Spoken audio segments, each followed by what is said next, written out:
अस्सलाम वालेकुम स्टूडेंट्स। क्या हाल चाल है सबके। उम्मीद करता हूँ सब खैरियत से होंगे। Welcome to my channel doctor biology.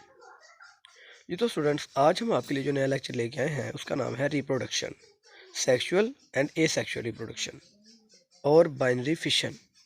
तो लेक्चर में आगे बढ़ने से पहले मैं आप लोगों से गुजारिश करता चलता हूँ कि अगर आप मेरे इस चैनल पर नए हैं तो मेरे इस चैनल को सब्सक्राइब कर लें और साथ में लगे बेल आइकन को भी दबा लें ताकि मेरी आने वाली हर नई वीडियो आप तक बर वक्त पहुँच सके। टॉपिक है उसका नाम है रिप्रोडक्शन। तो अगर हम रिप्रोडक्शन की बात करें तो अपनी स्पीशीज के नए जानदार पैदा करना ही रिप्रोडक्शन कहलाता है। अब बहुत से बच्चे ऐसे होते हैं जिनको स्पीशीज का पता नहीं होता। तो स्पीशीज जो है जानदारों का एक ऐसा ग्रोह होता है जो वो आपस में जो जिनसी तौलीद करते हैं और जिनसी तौलीद करने के नतीजे में अगली अपने जैसी नई नस्ल तैयार करते हैं जिनके अंदर जिनसी तौलीद करने की अहलियत होती है। ठीक है, ऐसी नस्ल तैयार करना जो है और ये सारा का सारा अमल ये जिस जो ग्रुप में हो रहा है उसको हम नाम देते हैं स्पीशीज का। तो स्पीशीज जो है वो मुख्तलिफ तरीके से अपनी जो है वो आगे से नस्ल तैयार करती हैं। तो अगली नस्ल तैयार करना ही रिप्रोडक्शन कहलाता है। रिप्रोडक्शन की दो टाइप्स होती हैं, बेसिकली दो टाइप्स हैं। एक है एसेक्सुअल रिप्रोडक्शन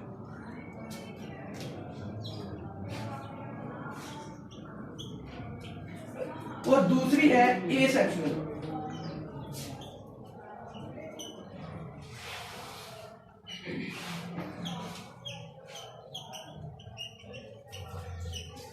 सेक्सुअल रिप्रोडक्शन के अंदर नर और मादा यानी कि मेल और फीमेल दोनों ऑर्गेनिजम्स के गमीट्स चाहिए होते हैं। यानी कि अगर मेल है तो उसके स्पर्म्स चाहिए और जो फीमेल है उसके एग सेल्स चाहिए। अगर हम उर्दू में बात करें तो उर्दू में भी इसी तरह से लिखेंगे सेक्सुअल रिप्रोडक्शन और एसेक्सुअल।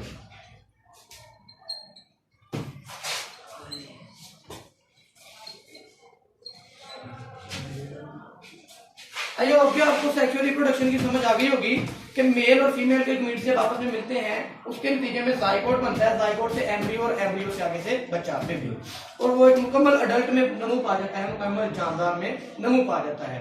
उसके बाद बात करें एसेक्सुअल रिप्रोडक्शन की, तो एसेक्सुअल रिप्रोडक्शन के अंदर दो जानदारों का आपस में मिलाप होना लाजमी नहीं है।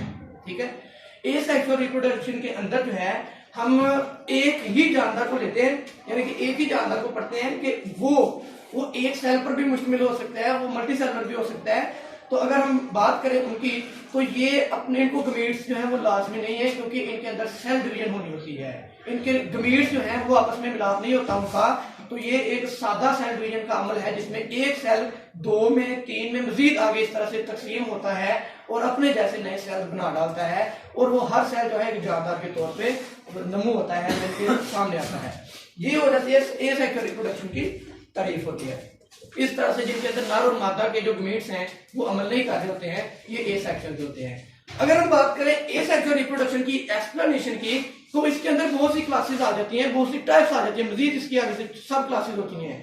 उनको हम कहते हैं बाइनरी फिशन होती है, फ्रेगमेंटेशन होती है, बडिंग होती है और इसी के साथ साथ इस तरह की एक और जो है वो आती है, वो होती है स्पोर बनना। ये आती है एसेक्सुअल रिप्रोडक्शन।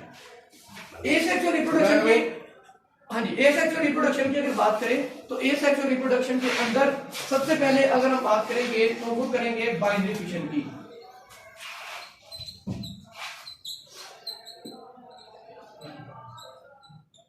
जी, बाइनरी फिशन की हम बात करेंगे कि बाइनरी फिशन जो है वो क्या है, इसकी तारीफ क्या है। इस तरह इसके जैसे इस अमल में जो जानदार है वो रिप्रोडक्शन किस तरह से करता है। शुरू करने से पहले मैं आपको ये बताता चलता हूं कि ये अमल बाइनरी फिशन जो है ये प्रोकैरियोट्स में होता है, जिनके दरवाजे न्यूक्लियस में होता है।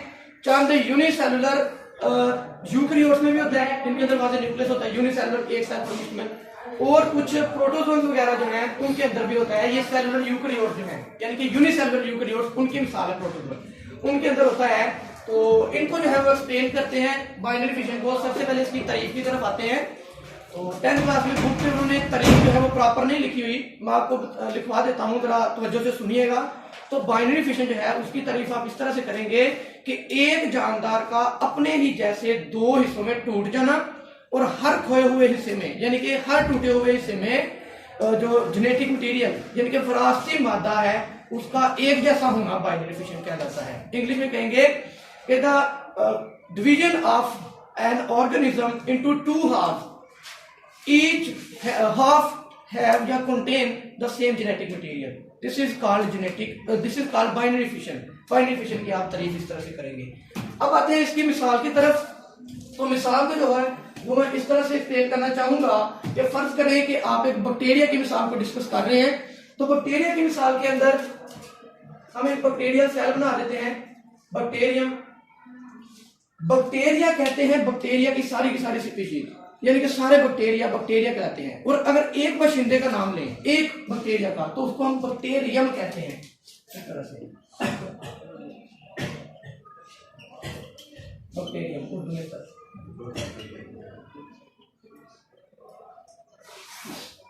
एक बैक्टीरियम है, उसके अंदर जो डीएनए पाया जाएगा, उसका जो सारा जेनेटिक मटेरियल है वो पाया जाएगा। तो ये पहले स्टेप में तो हम नॉर्मल एक डीएनए बैक्टीरियम लिया है। अगले स्टेप में कहता है कि जो बैक्टीरिया है उसके अंदर जो डीएनए है वो डबल हो जाता है, यानी कि वो डुप्लीकेट होके अपनी कॉपी तैयार कर लेता है और वो डबल हो जाता है। पहले ऐसे था और अब ये ऐसे हो गया, यानी कि ये डबल हो गया है। और अगले हिस्से में ये दरमियान से इन्वेजिनेट करेगा, दबना शुरू हो जाएगा इस तरह से। और हर जो दो आपको नजर आ रहा है, ये दबने के नतीजे में डीएनए कह रहा हूँ कि ये जो बैक्टीरिया है इसके अलग दो वासे पार्ट नजर आ रहे हैं, बनते हुए नजर आ रहे हैं, दो हाफ आधे। तो उनके अंदर जो डीएनए डबल हुआ था ये वाला, वो अलग होकर उनमें चला जाएगा। आधा इधर रहेगा, आधा उधर चलेगा। आधा ना कहें आप ऐसे कहें कि चूंकि डीएनए डबल हो चुका है, वो भी पूरा है वो भी पूरा है, तो कहें एक डीएनए इधर आ गया, एक डीएनए उधर चला गया। ये देखिए, एक इधर आ गया, एक इधर आ गया।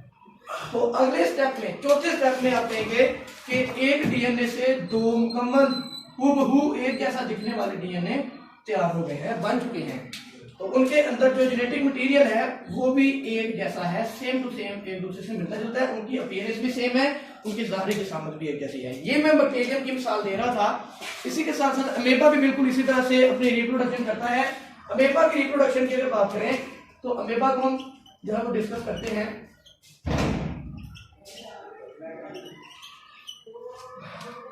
अगर अमीबा में देखें तो अमीबा के अंदर भी 4 सेल्स पाए जाते हैं, जैसे कि पहले बैक्टीरियम इसमें ऐसा, दूसरा ये, तीसरा ये और चौथा ये, जिसमें अलग दो जानदार बन चुके हैं, सारे जानदार एक जैसे, यानी कि जो है वो जिससे एक बैक्टीरियम या एक सेल से जिससे आगे से जानदार बनते हैं ना, उनको हम नाम देते हैं पेरेंट सेल, ठीक है। और जो बनते हैं आगे से उनके जैसे हूबहू जानदार, उनको कहते हैं डॉटर सेल्स, उनको कहेंगे डॉटर सेल्स या डॉटर जानदार जो है ये वाले हैं। और जिससे बने हैं ये वाले, इसको हम नाम देंगे पेरेंट सेल। तो ये यूनिसेलुलर है, सेल ही कह रहे हैं। अब अमेबा की मिसाल लेते हैं। तो अमेबा में एक जानदार जो है करकर इस तरह की उसकी साथ है, तो थोड़ा सा इधर कर लेते हैं ऐसे। तो कहता है इसके अंदर न्यूक्लियस पाया जाता है, ठीक है। फर्स्ट करें कि ये एक न्यूक्लियस है इसका अमेबा का। अमेबा के अंदर जो न्यूक्लियस है वो डिवाइड हो जाएगा, दूसरे स्टेप में वो डिवाइड होगा, यहाँ पर ऐसे ये डिवाइड होगा और ये दो न्यूक्लियस बना देगा इस तरह, एक जैसे दो न्यूक्लियस बन गए। और तीसरे स्टेप में अमेबा जो है अपनी दरमियानी जो है वो तह से दरमियानी हिस्से से अपने आप को दो बराबर हिस्सों में तकसीम करने की कोशिश को जारी कर लेगा और इमेजिनेट यानी कि दरमियान से धंसना शुरू कर देगा। और न्यूक्लियस जो है वो दोनों तरफ में मूव करना शुरू हो जाएंगे, एक न्यूक्लियस एक हिस्से की तरफ और दूसरा दूसरे हिस्से की तरफ, इस तरह से हरकत करना शुरू कर देते हैं। और चौथे स्टेप के अंदर एक जैसे दिखने वाले हूबहू दो बैक्टीरिया बन जाते हैं, जो अमेबा है वो बन जाते हैं, जिनके अंदर एक जैसा न्यूक्लियस पाया जाता है। एक ही जैसा जो है वो न्यूक्लियस पाया जाएगा। तो इस तरह की जो रिप्रोडक्शन होगी इसको हम नाम देंगे बाइनरी फिशन का, जिसमें जानदार जो है अपने जैसे हूबहू दो जानदारों में तकसीम हो जाता है और उनके अंदर जो विरासती मादा है, जेनेटिक मटेरियल है, वो भी सेम रहता है, एक ही तरह रहता है। तो इस अमल को हम नाम देते हैं बाइनरी फिशन का। आज का हमारा टॉपिक यहाँ पर ही खत्म होता है। तो उम्मीद करता हूँ कि आपको समझ आ गई होगी। इंशाल्लाह मिलते हैं अगले लेक्चर में, तब तक के लिए अल्लाह हाफिज़।